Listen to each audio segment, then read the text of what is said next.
everybody. Hope you've having a good week so far, midweek here. Hopefully, you've been able to relax and accomplish things that you needed to accomplish that you didn't get accomplished the week before or the weekend before. But been a couple days, hadn't done much. I just wanted to throw out a video today. I've been walking, around a little bit in the neighborhood and going to various places and just general observations out in public and what have you. And just wanted to do another video on the topic of risk management, really. But what I really want to drill down on is avoiding dangerous bad habits. And what I mean by that is, I don't mean bad habits in the terms of smoking and, over drinking, if that's, something you suffer with. But what I'm talking about is non-addictive habits. So I'll just kind of go through a few of them, things that I've kind of noticed people do and noticed people being oblivious to certain things that they do in their life. And these are I'm very observant, all the time. And so I'm always watching and looking, not in a weird way, but that's just how I'm wired. I'm always on alert. I'm always, head on the swivel. I'm not perfect. I'm just saying that's my, philosophy and what I do on a day-to-day basis for the most part. But avoiding dangerous habits, risk management. So let's just start your day. And you wake up, maybe you have some coffee, maybe you eat a little breakfast, and you go out and get in your car, maybe in the garage, or maybe you just walk out the front door if you don't have a garage, or maybe that's just what you do anyway. Maybe you do it at the same time every day. Maybe you don't. Maybe you work from home. So it all starts from there, and it's a mindset, a defensive posture, an alert posture. It's the mindset of, I want to try to avoid any traps, any surprises, any dangerous things that could happen to you, your family, your home, or your property. So the first thing I want to talk about is varying your times, right? When you go out and do things. Like some people come and they check the mail every day at the same time. They get home, they come check the mail. Or they go to work at the same exact time, the same exact way every day. They go out to their car, they unlock it, they're on their phone, they don't even look around, see if there's anything odd, on the ground, or maybe there's there's been vandalism, or maybe there's been a catalytic converter stolen, maybe there's been fuel stolen out of your vehicle, who knows? It could, be anything. But varying your times that you do things. Like some people probably go to the store every week at the same time. Some people go at 10 o'clock at night once a week or twice a week. So I guess the point would be is to mix it up a little bit, right? Especially if you've got people working from home, and again, not everybody knows their neighbors, and then some of them you do know and know enough about them where you don't trust them. So that's another good reason to alter your times and what you do.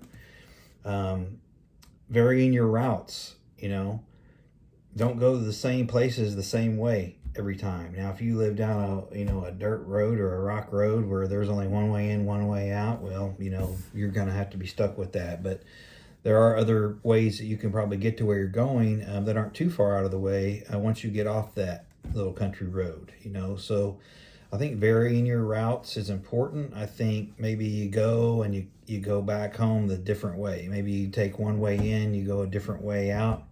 Maybe the next time you switch it up, right? Or whatever the case may be. But the point is to not get so immersed in autopilot with your life that you're not paying attention, right? It kind of keeps you sharp and it makes you think. Maybe I should take the long way today. Maybe there's going to be a gas station that's safer to fill up on the way home if I go this way. Or maybe I get my gas first and then go shopping. Okay? And with shopping, that takes me to another point. Something happened today. It didn't happen, but I saw something that really didn't freak me out, but it made me pay attention a little bit closer to this particular person. But I'll get to that in a second. But varying your entry and exit points at a store. So let's just take Walmart for example. Say maybe you park on the grocery side and go in on the hardware side, or the pharmacy side, the opposite end of the grocery side. So you parked in the grocery area, and so maybe you walk down to the other end, to go in the store. Yeah, it's a further walk, takes a little bit of time, but if there's somebody surveilling you or somebody's keeping an eye on you, they're probably going to be looking where you went into the store at. Okay. And then maybe you do all your shopping, you work your way around, and then maybe you come out the grocery side where you're parked. Or maybe you do the opposite. Maybe you park on the grocery side, go in the grocery doors, go to the other end when you check out, come back down. Now you're exposed outside a little bit, but what it does is most people that aren't law enforcement or intel driven people, trained people, don't really know how to do surveillance properly. So you're probably going to they're probably going to miss you if you alter many steps in what you do going in and out of a store. Okay, so again, vary your times you go and do things, vary your routes, vary your entry and exit points at stores. And like I said, even checking your mail, maybe you wait till the morning to check it. Maybe you do it early in the morning versus in the dark at night, especially if you have to walk a good distance like an apartment complex. Some of these apartment complexes are very dim and not well lit, and the mail area is very dim as well, and there's weird people that congregate around those anyway. But something to think about, right? Just to keep you safe. Again, this is avoiding dangerous bad habits that put you at risk unnecessarily. So today, what I was talking about earlier about this dude that sort of made me pay closer attention, I was at Walmart, middle of the day, and there was a gentleman, a Caucasian gentleman. He was in decent shape. He kind of looked law enforcement to me. He was in plain clothes. It might have just been a dude, but here's what happened. I went into the store again about 11:30. Did all my shopping. This dude with a dog, it looked kind of like a service dog, with a harness and all that. But the guy was in plain clothes, looked like a regular civilian, but he had a short haircut, kind of like me, about my age. But anyway, he was walking this dog around the front of the store, outside the entry to the store.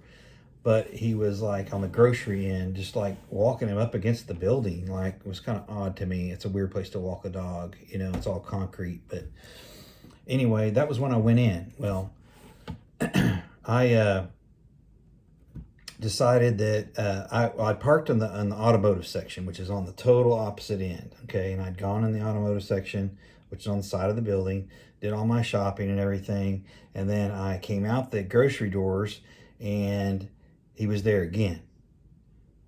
Okay, and so this guy had been all the way over at the automotive side with his dog and walking his dog around the perimeter of the store, on the exterior walls of the store, and total opposite end of where I came out of. And came out the grocery side because I wanted to vary my route and walk all the way down the front of the building. I just had a few things. It wasn't a big deal. And he pops out at the grocery end. And so this is over an hour I was in the store. So it was just kind of odd to me that this guy was walking this dog, and it looked kind of like it wasn't a Malinois, but it was some kind of mix, some kind of Belgian Shepherd mix or something like that. So it could have been he could have been sniffing for, explosives or whatever the case might be. I don't know. But it was just a weird place to walk a dog to me. And, I don't want my dog in places like that. But anyway, the dude was all over the place on the exterior of the store. So I don't know if something happened or if this guy was law enforcement or whatever, but it stuck out like a sore thumb to me, And so be on the lookout for stuff like that, If something looks odd or out of place, there's usually a reason, that you feel that way. Some people don't pay attention. I get it. But again, this is just more of a reason to pay attention to what's going on around you. And I keep saying it, and I'm going to keep saying it because I care about you people. If you are comfortable carrying a firearm and you're proficient and safe with it and you're legally able to, I would not go anywhere without a firearm right now, period. You don't know what's going to happen. You are never in a position typically to pick the site and time and location of your incident. It's going to pick you. A lot of it's just bad luck. So I would have the ability to defend myself with the use of lethal force if I were you going forward. And I hate to keep harping on that, but some people still don't get it.